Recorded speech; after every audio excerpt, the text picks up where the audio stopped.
Hello, Scorpio.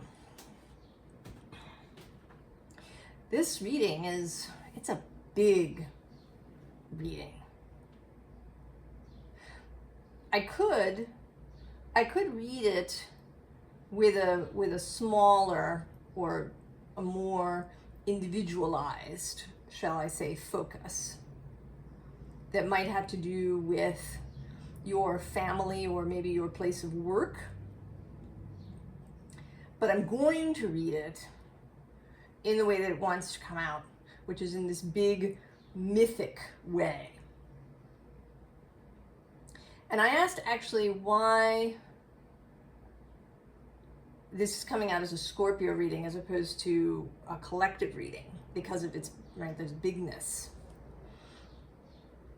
And it seems like something that we should all be participating in.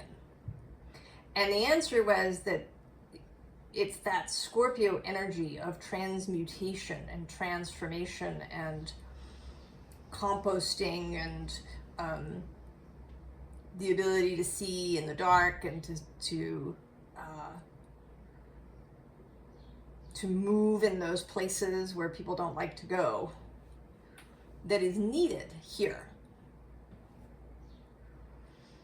And so that, right, it's Scorpio. And I want to say, though, that it isn't as if people with a Scorpio sun, for example, or Scorpio rising, are being asked to do this alone. This is one of those, the Scorpio energy in all of us. That there is a call for everyone to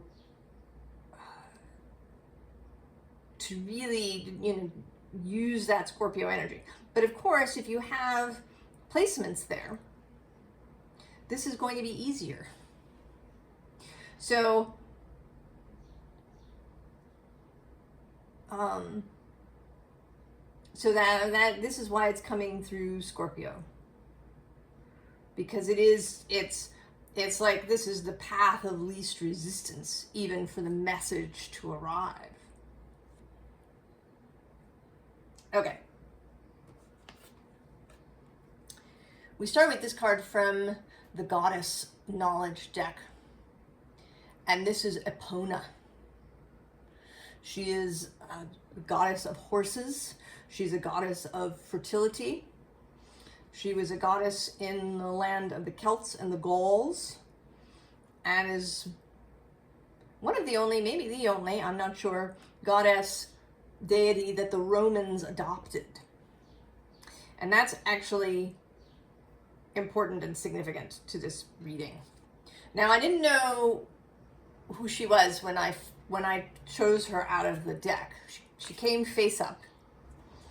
And what struck me about the image is this sense of vitality, of a freeness of movement, of, I don't want to say wildness, that's not really it. Just the ability to move from instinct, from intuition, from the core, from the heart. We think of that as wild, and that maybe that's a problem, actually. That we think of that as wild. That should be normal.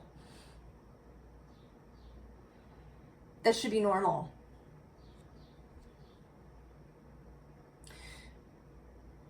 As one of my teachers has talked about, human beings, we took a particular direction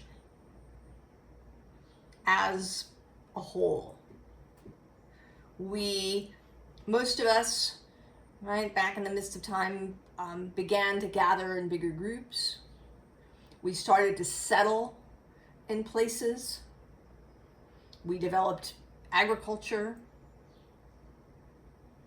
We grew cities and all of these things. And we thought that in order to do that, in order to progress, in order to survive, that we needed to take a particular approach. There was a very top-down, very domination, control-based idea, a centering of humans idea.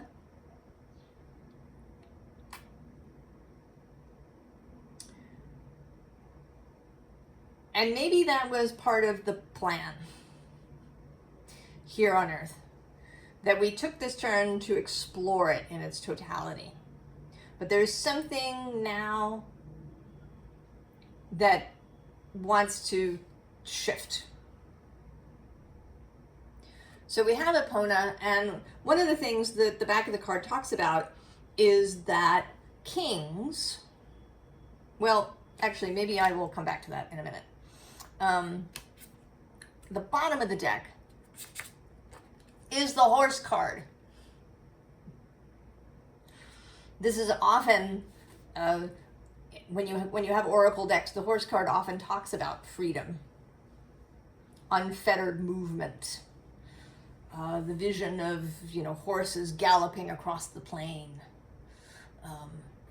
right? Their manes flowing in the wind. There's even there's a kind of mirroring here, right, of her hair like a mane, as the artist has depicted these two. Although I imagine that she did these two pieces of artwork perhaps very far apart.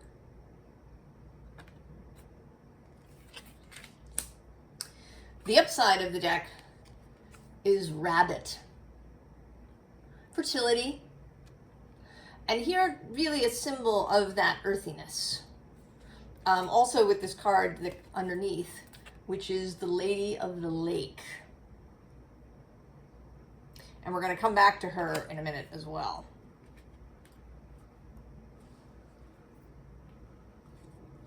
So we have letting go of this decision that we made, this kind of agreement that we all came to, that we were going to live in this, essentially restricted way. And all of us, we may talk about how this has affected women in particular, this top-down thing. We often call it patriarchy. This focus on those virtues that we usually think of as masculine, aggression, fieriness, going after things, extroversion, perhaps, excitement, risk-taking, building bigger and bigger, going higher and higher. Like that plan to build a 2-kilometer tall skyscraper in the in Saudi Arabia.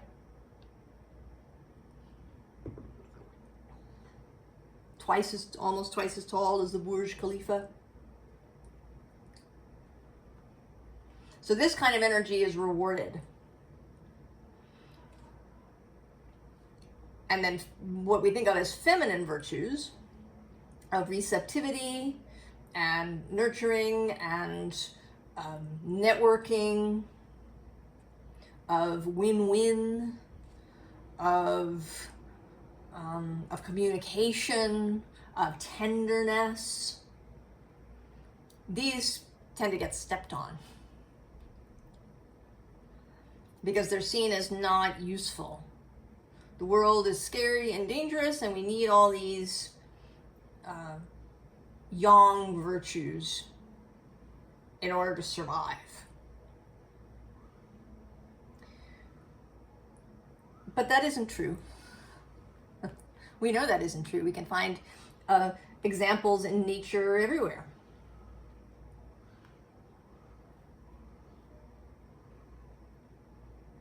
The bottom of this deck is the mystery. That dark, occluded, occult space. The realm of the mystic.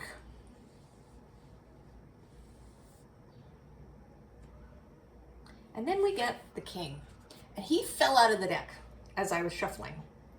And I don't often take the cards that fall out, but he definitely wanted to stay. And also, I'd already seen this card. I usually don't see this first card, but in this deck, I leave them upright so that I don't see the name.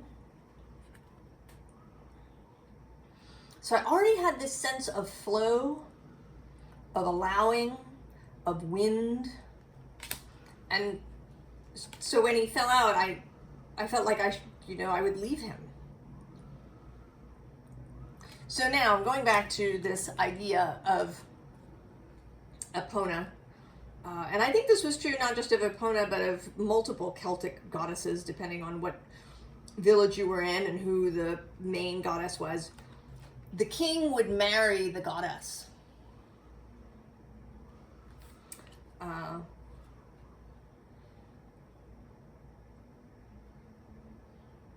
As the card says, as late as the 12th century, Irish kings underwent a ceremony of symbolic birth from Epona in her form of a white mare. So this idea that the kingship is based on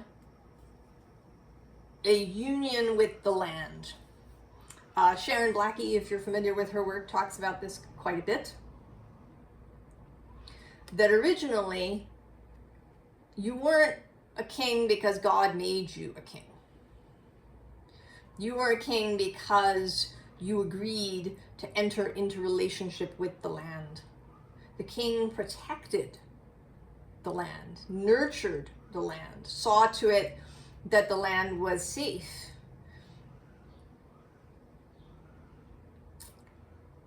It was a stewardship. Right? The king was a steward. But somewhere along the way, this gets lost. And kings start to have absolute authority. I mean, even in the time of the Roman popes,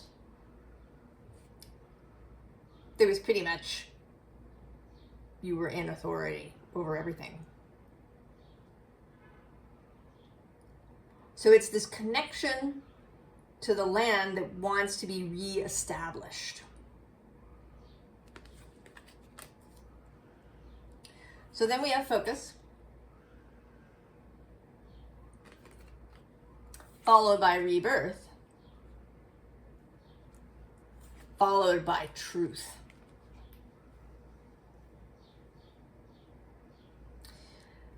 And this truth is this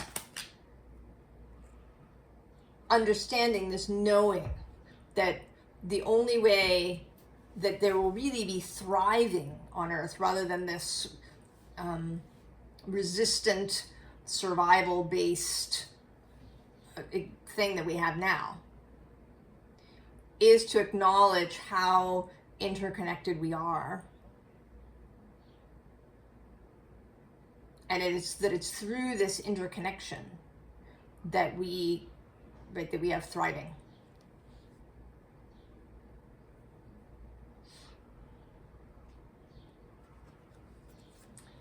So then we have the Queen of Swords. Clarity, knowing, seeing. And right below her is this Six of Cups.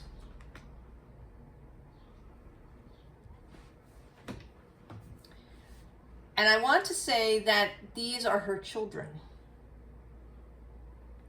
And below her is this King of Pentacles, who here is looking a little grim. He's a little grim. Because this system hasn't been working for anybody. Hasn't been working for anybody.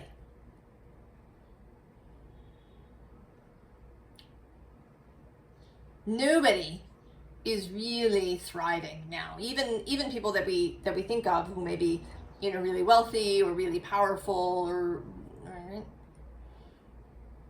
Or I should say, it's people who have understanding about this who are thriving.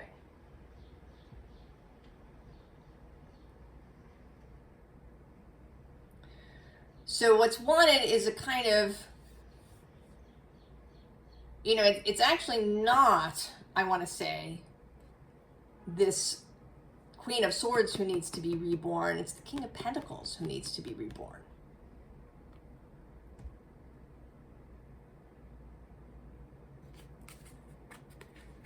The bottom of the deck is the Ten of Wands, right? The whole mess that we've been hauling around, that's been getting bigger and bigger and bigger and heavier and heavier. So what do we have then? Another card that popped out, the Eight of Cups, of course, walking away, leaving things, knowing when it's time to go. And then the Ten of Swords, the King's death. And not a literal death of people, but a death of this idea. The idea of seeing the world as dangerous, something that has to be conquered, overcome, restricted, fenced in, asphalted over.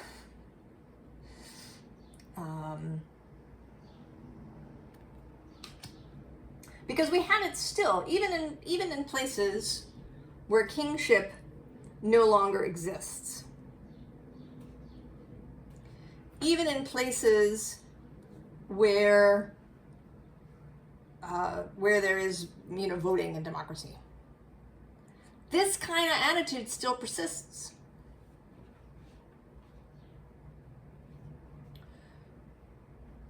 You know, these presidents and prime ministers and whoever, whatever title they have, do not see themselves as stewards. Right? There's an element of things needing to be controlled, right? We have to have lots of laws. We have to have all of these forms of control. Because humans just suck.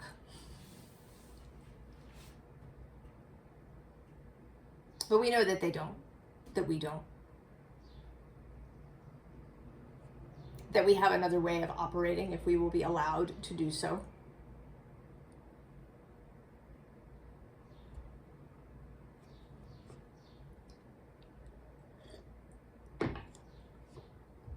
So we have this walking away, this death.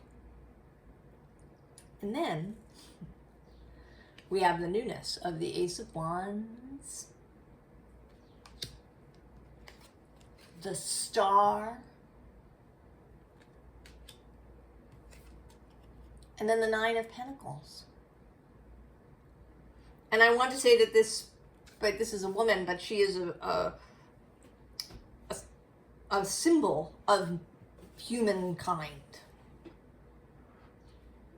And that's kind of an interesting thing, isn't it? Usually, right, we say mankind. Humankind.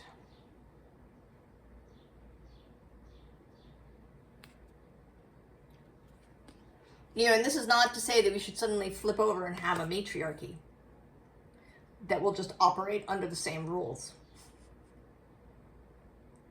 This is a whole other way of looking at the thing.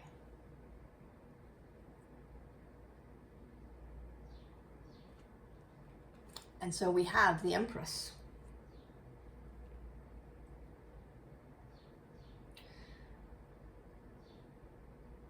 Not as ruler, but as guide. She is the guide.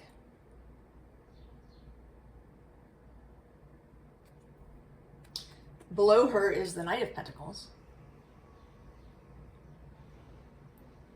And the Knights, you know, the Knights have been waiting. They've been waiting to be called on, right, to be sent on a true quest. And so we return actually here a little bit to the Lady of the Lake. She gives Arthur Excalibur when he proves himself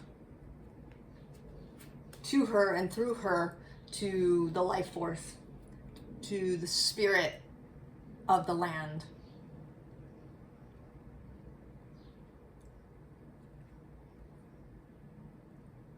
So these knights, right, are waiting to be sent on their quest, and they're all of us.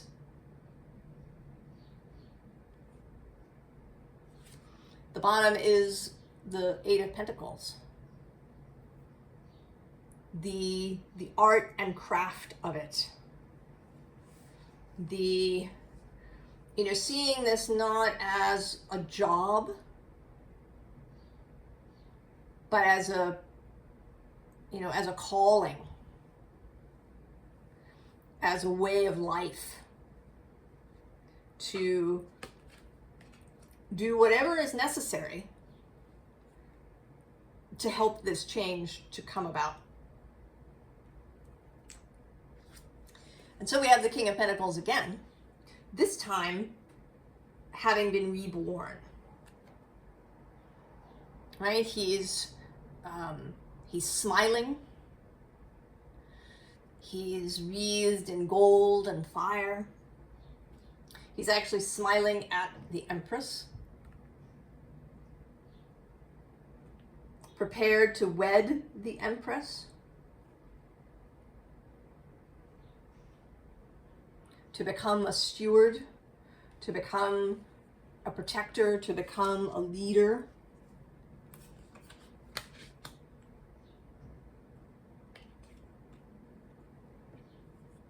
And then the Queen of Swords repeating.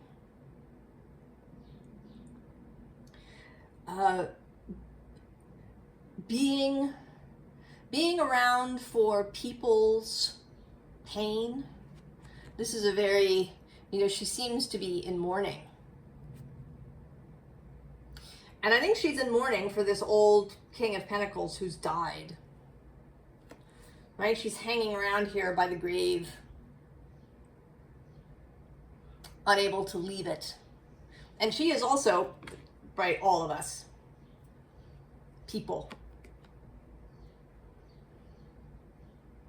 All of these court cards are people.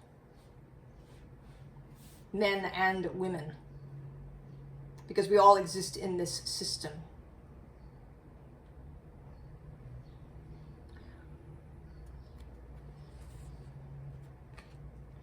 So for her, we have the Knight of Cups.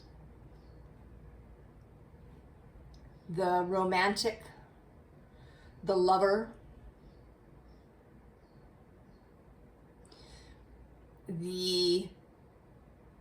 and the romantic in the full sense of the romantic movement in the 19th century. This seeing nature in that way. You know, and I think that the romantics got a little bit, you know, they got dismissed, right? They were romanticizing nature. They weren't taking things seriously. They weren't practical. That's not how you build empire, for goodness sake. Right? Empire. Empire everywhere.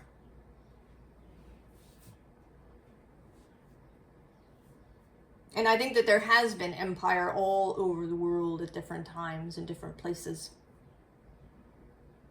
And now it sits like a shadow over everything. So coming back here with empire to Epona being adopted by the Roman Empire. Probably initially by the cavalry, of course. You want a horse goddess if you spend all your time with horses. But she was adopted. And so most of what we know about her is from this Roman end of things. We don't have a whole lot from her time just with the Celts and the Gauls.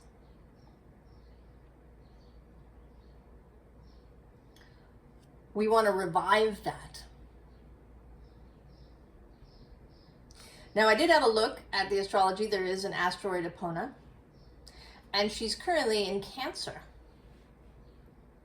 She is actually coming shortly to the point where the Cancer new moon happened. She's not quite there yet. She's at about 12 degrees now. So she's going to come to that point. I actually don't know when she reaches Scorpio. I might have a look at that and stick it in the description. I'm not sure how fast she moves.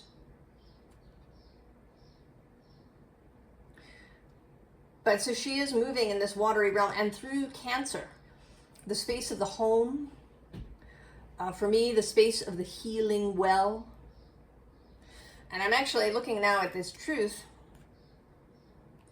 This truth symbol reminds me a little bit of the covers that you find on the sacred wells in Britain.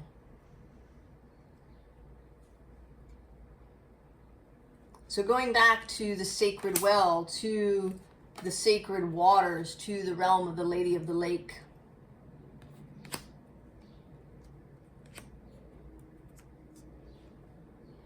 With this Knight of Cups. He's also a Pisces. So we have Scorpio, of course, and we have Cancer and Pisces joining as well.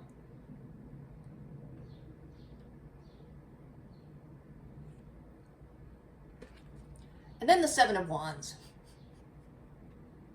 So there's going to be some trouble. And this is partly why it's you, Scorpio. You are the realm of Mars. Mars is your traditional ruler, your traditional guide, I should say.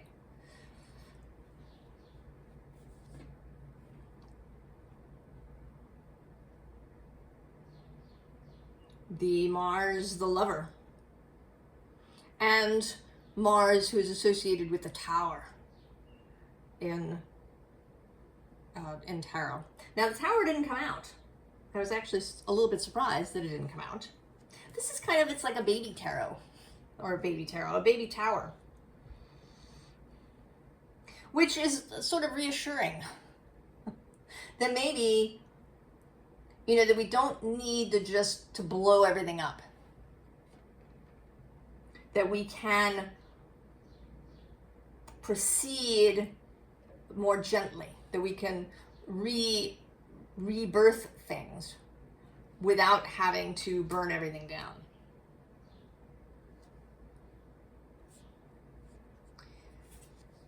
And then we have Love, Wild Rose Fairy. And right below her, the bee spirit of prosperity. And below that, the frog spirit of renewal. And then we have letting go, too. And at the bottom, we have transmutation. Now here there is a sense of, right, of the phoenix that burns down to ashes. But that it's a psychic burning. It's the ideas that have to be burned to ashes. The beliefs that get burned to ashes, not the actual thing. We don't have to blow up the government or overturn things. That it's the ideas, it is that psychic realm, the Scorpio space. It's Scorpio who's being asked to do this, not Taurus or Capricorn or Virgo.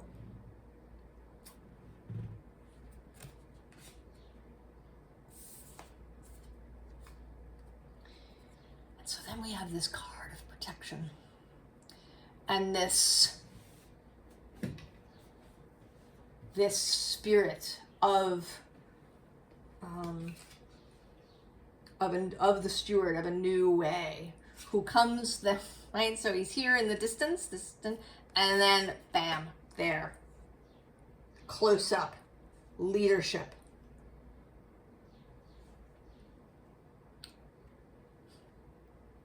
So that this can come.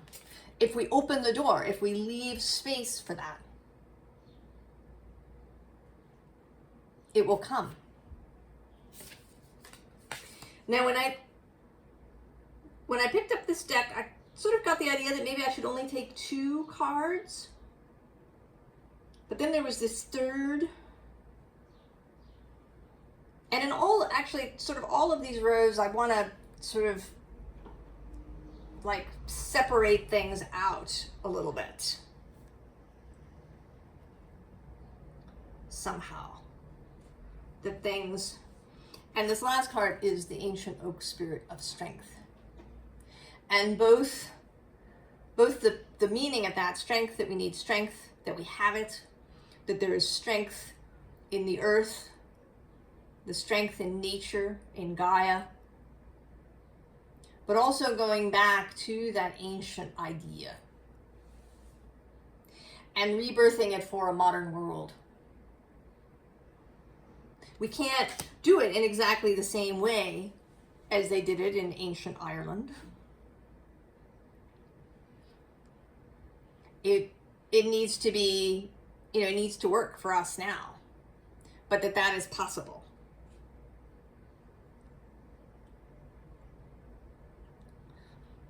And that we don't all, not everybody has all of the tasks. Some people might be really good at that. At, reworking organizations. And then some people might be really good at, therapy work. So that people themselves don't feel so afraid. We don't have government just out of nowhere. Government doesn't exist in a vacuum. We are all participants, even if we feel like we have no control around society. But, right, all the individuals are society. So a lot of the change has to occur on the ground, amongst people, so that individuals absorb this idea, understand its truth, and then it will spread much faster than trying, just to redo organizations.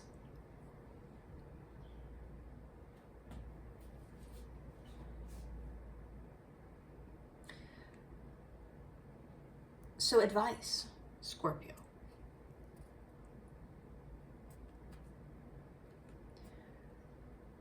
Five of emotions. This flow of feeling. Not sad, just the melting.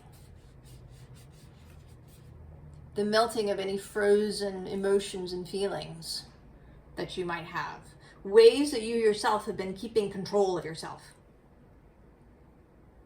Ways that you have been sticking to the narrative. Maybe without even knowing it. It runs so deep in all of us. We often don't even know when we're participating in it. So allowing these things to flow, allowing yourself to feel grief for things, to feel grief for all of those in the past, have so much compassion for ancestors, for how they felt, for places they were afraid.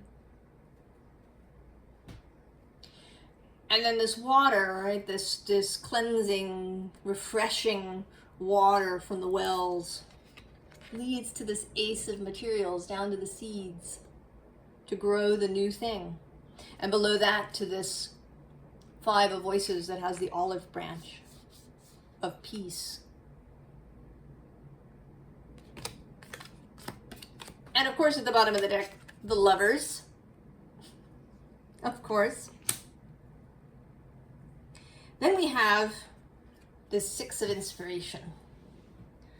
Knowing that you have everything that it takes. Whatever sphere of your life this is happening in, whatever your particular gifts, skills, talents, desires, curiosities, whatever it is, wherever you feel called, to create this change, to inspire it, to carry it with you. Know that you have everything that it takes.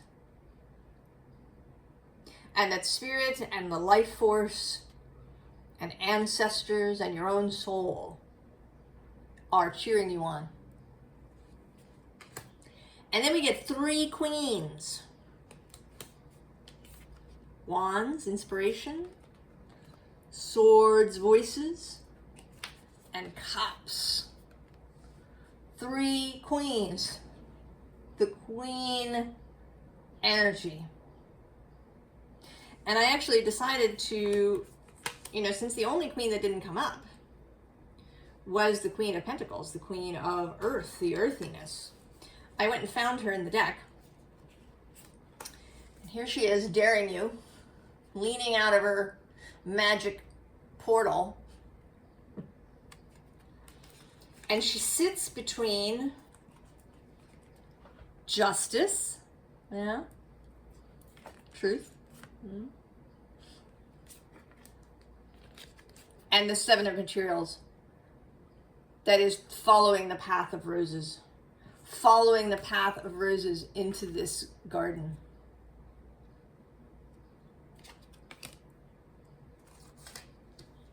Now lastly,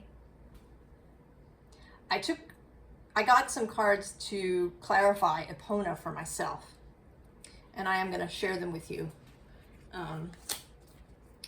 Face up on the deck, the 10 of Swords, and this really gentle 10 of Swords. Of all that stuff just flying away. Just the release. Right? No longer standing next to the grave.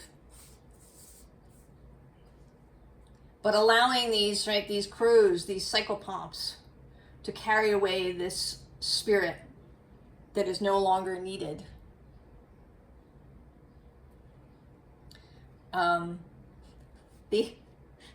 The idea that just popped into my head is Marie Kondo, right?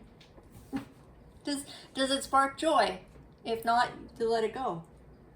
With thanks for the service that it did up until this point.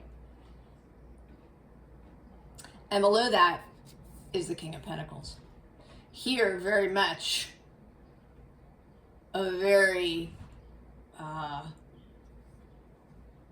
human, very personal kind of king.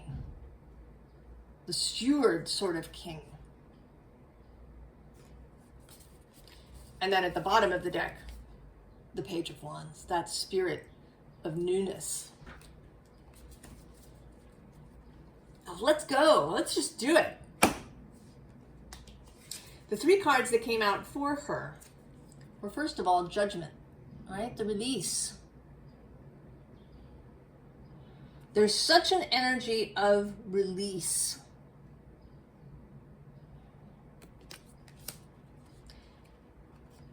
And then, right, for this 5 of Pentacles, for this feeling that we might have of loneliness, abandonment, of, maybe the world seems really cold and cruel outside. What do we have? The Knight of Cups. The Knight of Cups.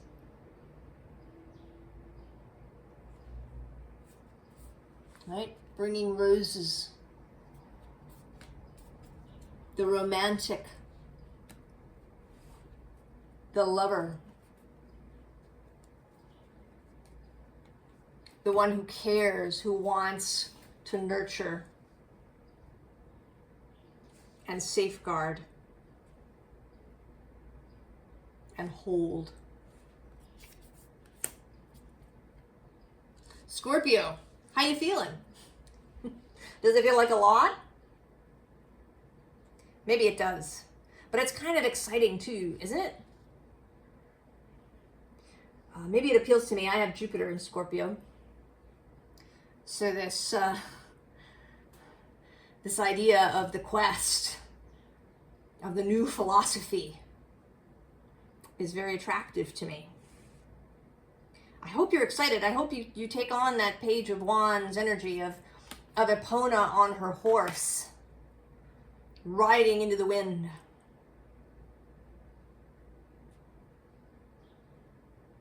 I wish you the best, Scorpio, and I'll see you next time. So long.